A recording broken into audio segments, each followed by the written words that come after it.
Finland Job Hiring 2026 Step-by-Step Guide at Sahod Update. Good news mga karikad, Finland continues to open job opportunities for Filipino workers. Ngayong 2026, may ongoing demand para sa mga healthcare professionals, industrial workers, at tech experts sa ilalim ng bagong Joint Declaration of Intent or GDI sa pagitan ng Pilipinas at Finland. Mga posibleng trabaho: registered nurses and practical nurses, welders, CNC operators and electricians, software engineers and IT specialists, hospitality and service workers. So for today's topic mga karikot, tatalakayin natin ang step-by-step application guide mula sa agency hanggang deployment, general qualifications at requirements, kasama ang age requirements, updates, 2026 salary rates. Alamin din natin kung paano aabot ang 250,000 plus ang iyong sahod. Important reminders para makaiwas sa illegal recruiters, zero placement fee policy, kaya click the link below at panoorin ang buong vlog ng Recruit page tungkol sa Finland Job Hiring 2026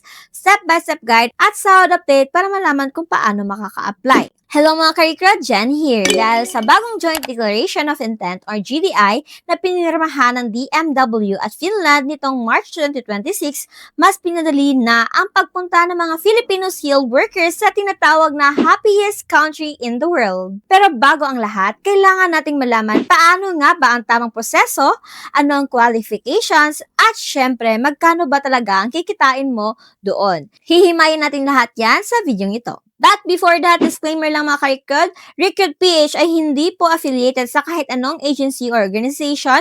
Ang lahat ng impormasyong ibinabahagi ay para sa mga educational purposes lamang at na-verify namin sa abot ng aming kaalaman. Hinihikayat namin ang mga viewers na mag-research din sa sarili nila at i-verify ang mga detalye bago gumawa ng anumang desisyon. Nitong March 2026 ay kakatapos lamang ng Philippine-Finland Friendship Week, kinumpirma ng Finland Ambassador na halos kalahati ng kanilang workers ay magre-retire na. Kaya naman, nag-sign ang DMW at Finland ng isang Joint Declaration of Intent para mas mabilis ang pagpunta ng mga Filipino specialists at skilled workers natin sa Finland. Ang goal ng Finland ay makapag-hire ng 1.37 million new workers na kinakailangan nila by year 2040. And the advantage pagdating mo doon, parehas lang ang rights mo sa isang Finnish national. May freedom to travel ka sa buong Europe at pwedeng-pwede mong isama ang iyong pamilya.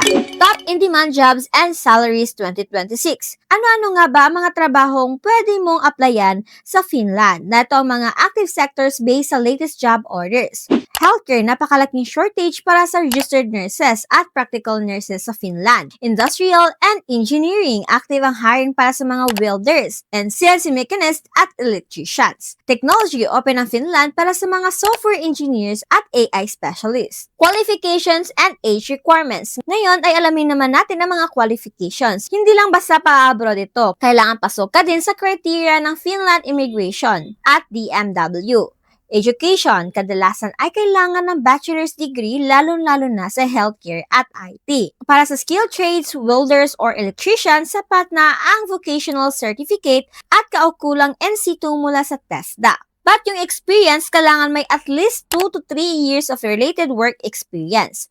Age requirements, sa Finland, walang strict upper age limit. Basta ikaw ay fit to work at kayang pumasa sa medical exam. Karamihan ng nahahired ay nasa 21 to 45 years old. Pero welcome pa rin ang mga older skilled professionals basta qualified. Language, hindi required ang IELTS pero kailangan mo mag-aral ng Finnish language level A2 or B1. Maraming agencies ang nag-o-offer ng libreng language training bago ka lumipat. Requirements checklist. Ano-ano nga ba ang mga requirements na kailangan nyong ihanda? Passport, valid for at least 2 years. Updated resume or CV in English or Finnish format. School credentials, diploma at transcript of records na naka-apostille. Employment certificate, proof of experience. NBA clearance for abroad. E-registration and OFW pass mula sa DMW portal. And salary rate.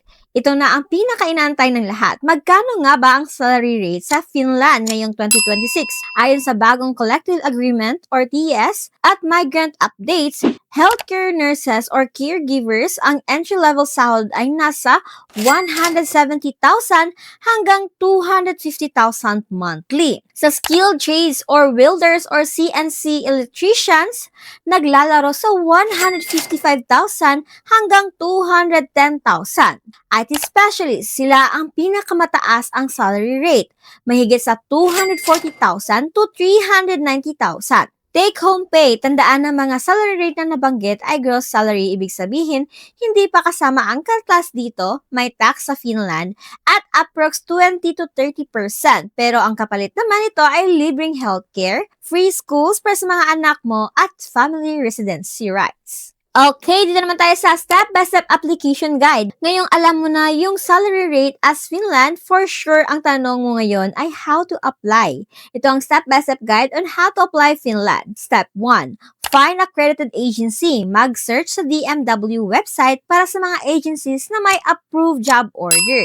Sa Finland, gaya ng IPAMS or Staff House. Step 2. Interview and contract signing. Kapag kumasa sa employer interview, pipirma ka ng contract. Tandaan, zero placement fee dapat. Step 3. Language training. Sasailalim ka sa 3 to 6 months na Finnish language program. Madalas ay sponsored pa ng employer. Step 4. Residence permit application. I-apply ka sa agency sa portal para sa iyong residence permit. Step 5. BIDOS and deployment. Kapag may visa ka na, ay mag-a-attend ka na ng BIDOS sa DMW, kukuhanin ang OSC at OFW pass at ready to fly ka na. Paalala mga ka-recruit na mayroong zero placement fee policy. Ang Finland ay sumusunod sa ethical recruitment. Ibig sabihin, bawal kang singilin ng placement fee. Ang employer ang dapat magbayad ng recruitment cost. Kung may humihingi sa inyo ng processing fee via GCash, para sa Finland, red flag po yan. And that's it. Mga ka-recruit, napakaganda ng frontier na ito, pero tandaan, ang Finland ay isang zero placement fee country. Kung may nangihingi sa inyo ng pera para sa slot or processing fee, i-report nyo agad sa DMW. Kung umabot ka hanggang sa dulo ng video ito at kasalukuyan kang nag-a-apply or di kaya nasa Finland ka na, kung mayroon ka ring mga tips para sa mga kababayan, share mo din. Sama-sama tayo magtutulungan patungo sa kaunlaran. Don't forget to like, share, and subscribe. Itag mo rin yung mga kakilala mo na panghanap din makarating sa Europe. Kita-kits sa sunod na video mga ka-recruit!